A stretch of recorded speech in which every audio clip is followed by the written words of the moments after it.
Okay, next one we're going to move on to is the Bible's internal consistency. What do I mean by the Bible's internal consistency? When I'm talking about the Bible's internal harmony, from the first book of the Bible, being Genesis, all the way to the last book of the Bible, Revelation, the Bible is absolutely consistent. So skeptics might say, why is that evidence of divine origin? There are plenty of books that are internally consistent. Well, there's 7 factors that make an internal consistency, make the Bible amazing. And they are, the Bible addresses life's most controversial questions. Also, how did our universe come into existence? Some of you guys have been taught nothing blew up. And we bought into that, guys. The Bible tells us how we came to be. Does God exist? The Bible addresses that. And if he exists, what he's like. What we're told about his character. We get to know what he is like. Why does man exist? Okay, does anybody know why we're created? Anybody? Yes, sir. To know, love, and serve God. To know, love, and to serve God? Is that what you said? Yeah.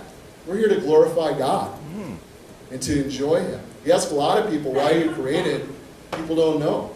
We're just a bunch of goo that have evolved and we live for a short time and die, right? What's the purpose? God has a purpose for every single one of you guys. And we know that from his word.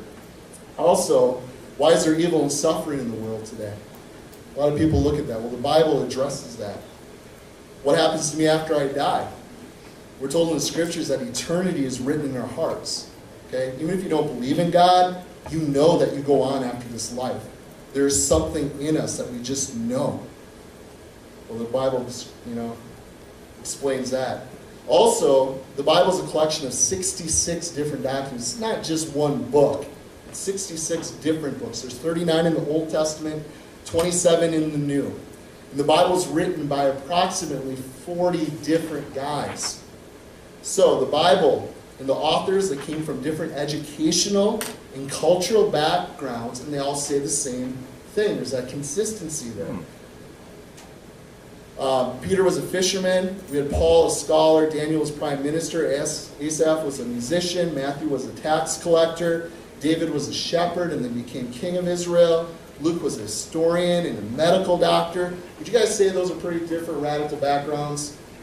Okay, a lot of different takes on things. Yeah. So, they all say the same thing. Also, the Bible was written in a period of approximately 1,500 years. I want you guys to think about how differently Grandpa and Grandma think about things than the way we think about things today. Would you guys say just in that couple generations, things have changed a lot? Well, this is 1,500 years, and it's still consistent, over 60 generations. Also, many of the authors are separated by hundreds of miles geographically. The scriptures were written on 3 different continents, in Africa, Asia, and Europe. And the Bible is written in 3 different languages. We know the Old Testament Hebrew, New Testament Greek, and then Aramaic. So in spite of these 7 factors and others, the Bible being perfectly unified and harmonious account of how God was seeking to reconcile mankind back to himself through the person and the work of his Son. That's what it is all about. And it's consistent in that. So if you guys went to your neighborhood and you asked 10 different people, how did the universe come into existence? Do you think all 10 of them would say exactly the same thing? No way. Does God exist? If so, what is he like? Would they say the same thing? No. You guys starting to see why this is another good proof the Bible's true? This is an amazing fact, guys. How could this be unless God really intended it and put it together? Also, what's the purpose of being here? Why is there evil and suffering? What happens to me after I die?